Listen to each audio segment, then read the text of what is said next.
இந்த பகுதியை பொறுத்தவரை அமைச்சர் பொன்முடி அவர்கள் வெள்ளம் வரும்போது சொல்லலை.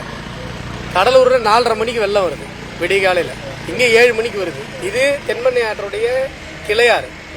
அப்போ அங்கே வெள்ள பாதிப்பு கலெக்டர் ஆஃபீஸ் அங்கே முழுக போது கூட அப்போ சொல்லியிருந்தா கூட இங்கே இருக்கிற மக்கள் தங்களுடைய உடைமைகளையும் தன்னுடைய உயிரையும் காப்பாற்றி கொண்டிருக்க முடியும்.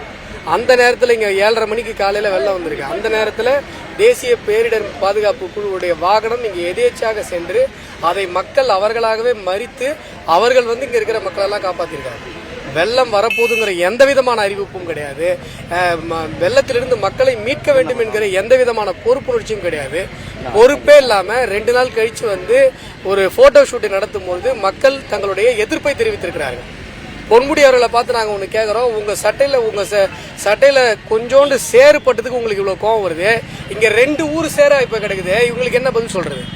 உங்கள் சட்டையில் கொஞ்சோண்டு சேறு பட்டதுக்கு நீங்கள் பொய் வழக்கு போட்டு இருவேல்பட்டு மக்களை நீங்கள் வஞ்சிக்கிறீர்கள் என்று சொன்னால், நீங்கள் செய்த தவறினால், உங்களுடைய திராவிட மாடல் பேய் ஆட்சி செய்திருக்கிற தவறினால், நீங்கள் சரியாக அறிவிப்பு கொடுக்காத காரணத்தினால இங்கே எல்லோரும் தங்களுடைய உடைமைகளை இழந்திருக்கிறார்களே, அதுக்கு யார் பதில் சொல்கிறது?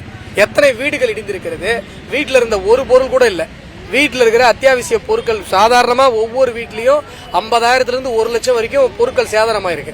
ஆனால் இந்த திராவிட மாடல் அரசு ஒரு வீட்டுக்கு 2,000 ரூபாய், எந்த மூளைக்கு அது? அங்கே இருக்கிற அந்த சேரை கிளீன் பண்ணி போகிறதுக்கே அந்த 2,000 ரூபாய் பத்தாது. பள்ளிக்கூட குழந்தைகளுடைய புத்தகங்கள் எல்லாம் பாதிக்கப்பட்டிருக்கு. அங்கே உள்ளே போய் பாருங்க, எத்தனை வீடு இடிஞ்சிருக்குன்னு பாருங்க. எல்லாம் அப்படியே வெள்ளத்தில் அடிச்சுட்டு போயிடுச்சு. வீட்டில் ஒரு பாத்திர பண்டம் கிடையாது, ஒரு அடுப்பு கிடையாது சமைக்கிறதுக்கு. இவ்வளவு சோதனைகளையும் இந்த மக்கள் தாங்கி கொண்டிருக்கிறார்கள். ஆனா உங்களால உங்க சட்டையில பட்ட அந்த சேரை தாங்கிக்கல முடியல. திராவிட மாடல் அரசு இருவேல்பட்டு மக்கள் மீது போட்டிருக்கிற பொய் வழக்கை உடனடியாக வாபஸ் செய்ய வேண்டும். இது மாதிரி மக்களை வஞ்சிக்கிற இந்த திமிர் பிடித்த போக்கை நீங்கள் நிறுத்திக் கொள்ள வேண்டும் என்பதை நாங்கள் எச்சரிக்கையாக நான் சொல்லிக் கொள்கிறேன். அந்த பெண்மணி பாஜக சேர்ந்த, சரி பாஜக சார்ந்தா அதுக்காக கேஸ் பண்ணலாமா? பாஜக இருந்தா தப்பா சார்? அந்த பெண்மணி பொன்முடி அவர்களை கையை பிடிச்சி இழுக்கிறாங்க. எங்க வீட்டை பாருங்கன்றாங்க. பொன்முடி அவருடைய சட்டைக்கு பின்னாடி பக்கம் சேர் இருக்கு. முன்னாடி இருந்தவங்க எப்படி சார் பின்னாடி பக்கம் சேர் அடிக்க முடியும்? யோசிச்சு பாருங்க. இன்னைக்கு கொள்ளடிச்சு ஊரடிச்சு ஒலையில போட்டு சம்பாதிச்சுட்டா உன்னை ஏழை மக்கள் உங்க மேல கை வைக்க கூடாதா? கை பிடிச்சி இழுக்க கூடாதா? அதனால நீங்க பொய் வழக்கு போட்டு அவங்களை சித்திரவதை பண்ணுவீங்களா? பொய் வழக்கை உடனடியாக இந்த திராவிட மாடல் அரசு வாபஸ் செய்யவில்லை என்று சொன்னால் விளைவுகள் விபரீதமாக இருக்கும். அதிகாரிகள் பொன்முடி அவர்களோடு வந்த அதிகாரி மக்களை முட்டாள்னு திட்டிருக்காரு. என்கிட்ட வீடியோ ஆதாரம் நான் நேரம் பார்த்து வெளியிடணும்னு வச்சிருக்கேன். கெட்ட வார்த்தையில பேசுறேன். எங்க கிட்ட நாங்க கட்டுற வரி பணத்துல நீ சம்பளம் வாங்கிட்டு எங்களை முட்டாள்னு சொல்லுவேன். யாரு முட்டாள்? ஒரு வெள்ளம் வருது, அதை அறிவிக்க தெரியாத நீங்க முட்டாளா இல்ல மக்கள் முட்டாளா? ஒரு வெள்ளம் வருதுன்னு அறிவிப்பு செய்யறது இல்லையா? 1971 இதே மாதிரி ஒரு வெள்ளம் வந்திருக்கு. மக்கள் சொல்றாங்க. அப்ப சார் கம்யூனிகேஷன்ஸ் எதுவுமே கிடையாது சார். அப்பயே தண்டோரா போட்டு அறிவிப்பாங்க.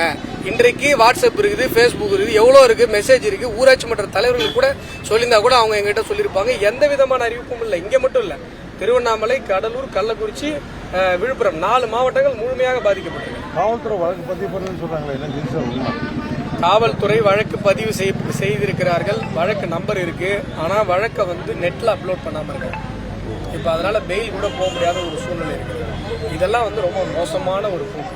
உங்களை ஊடக நண்பர்களுக்கு நன்றாக தெரியும். வழக்கு போட்டா உங்களுக்கு எல்லாம் எஃப்ஐஆர் காப்பி கொடுக்கணும். நீங்க செய்திகளில் ஒளிபரப்புவீங்க. ஒரு நாளிதழிலே என்னமோ வந்திருக்கு அந்த செய்தி. எஃப்ஐஆர் நம்பர் நாங்களே கஷ்டப்பட்டு தான் கண்டுபிடிச்சோம்.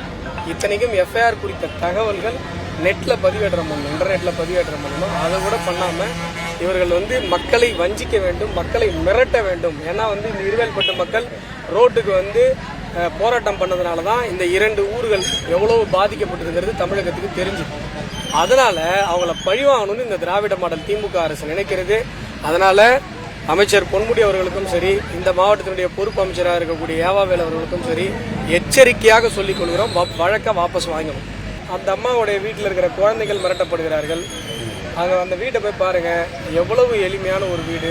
சாதாரண பார்க்கவே நம்மளாம் கண்ணில் தண்ணி வருது. அவ்வளோ ஒரு ஏழ்மையான ஒரு சூழ்நிலையில் இருக்கிறவங்கள போய் இவங்க குண்டர்களை விட்டு மிரட்டுவதும், அந்த குழந்தைங்களை இவங்க அம்மா என்ன பண்ணுவோம் தெரியுமா அப்படின்னு சொல்லி மிரட்டல் பேச்சு பேசுறதும் உண்மையிலே மனித தன்மையற்ற ஒரு செயல். இதை ஊர் மக்கள் பார்த்து கொண்டே சும்மா இருக்க மாட்டாங்க. நீங்கள் உங்கள் நியாயத்திற்காக போராடியவர்கள் மீது, உங்களை எங்கள் வீட்டை வந்து பாருங்கன்னு சொன்னது ஒரு குற்றமாங்க. என் வீடை வந்து பாருங்க அப்படின்னு சொல்லி கூப்பிடுறாங்க. அது வந்து ஒரு தவறு அப்படின்னு சொல்லி சொல்கிறாங்க. ஆகையால் இது ரொம்ப தவறான ஒரு போக்கு. இந்த 2 கிராமங்களை பொறுத்தவரை நாங்கள் முழுமையாக அனைத்து குடும்பங்களுக்கும் எங்களுடைய உதவிகளை நீட்டிப்பு செய்து கொண்டிருக்கிறோம். பாரதிய ஜனதா கட்சி இந்த கிராமங்களை பொறுத்தவரை காப்பாற்றுவதற்கு களத்தில் நிற்கும். பாதிக்கப்பட்டவங்களுக்கு மட்டும்தான்ற மாதிரி ஒரு தகவல் சொல்றாங்க அரசாங்கத்தில். எல்லாருக்கும் மாதிரி ஒரு சார், பாதிக்கப்பட்டவங்களுக்கு மட்டுமே கூட கொடுக்கணும் சார். பட் நிவாரணம் போதுமான அளவாக இருக்கணும்ல. 2000 ரூபான்றது உங்களுக்கு எப்படி பத்தம் சொல்லுங்க. ஒரு குழந்தைங்களுக்கு போன புக்கு நோட்டு வாங்குறதுக்கே அந்த 2000 ரூபா சரியா போகும். காலேஜ் பசங்க, டிஎன்பிஎஸ்சி தேர்வுகளுக்கு ப்ரிப்பேர் ஆகிற பசங்க, அவங்களுடைய புத்தகங்கள்லாம் போயிருக்கு. அதுக்கே வந்து உங்களுக்கு அந்த 2000 ரூபா பத்தாது. இந்த பகுதியிலே நீங்கள் ஓட்டுக்கு காசு கொடுத்தா மட்டும் எல்லாம் கிளம்பி வந்தீங்க. இடைத்தேர்தலில்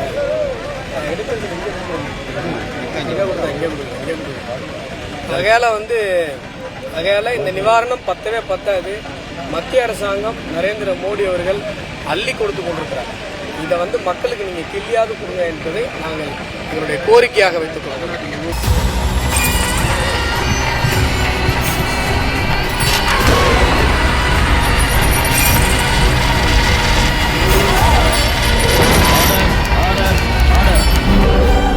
குற்றங்களின் மறுபரிமாணம் நிகழ்தகவு நமது நியூஸ் தமிழ் தொலைக்காட்சியில் விரைவில்.